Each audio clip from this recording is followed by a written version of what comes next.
How to transfer USDT from Bybit to Bybit Web3 wallet. Now, first of all, open your Bybit app and go to Web3. Now, what you need to do here, we need to get that address of USDT.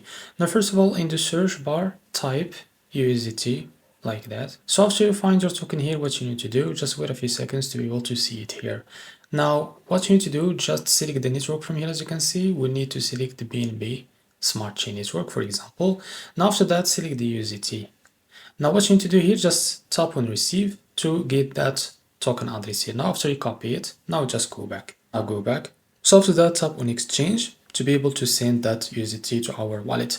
Now tap on assets and now tap on withdraw. As you can see here, search for USDT. So after you find your token here, just tap on it. And now as you can see here, select the network as the BIP20 from here, because we select the BNB Smart Chain Network in the Web3.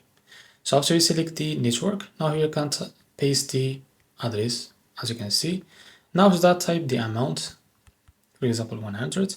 Now after that, tap on withdraw. So after you tap on withdraw, you will be able to confirm that transaction to be able to receive that USDT on your Web3 wallet. So this is how to transfer USDT from Bybit to Bybit Web3 wallet. If you found this video helpful, please like and subscribe. See you in the next video.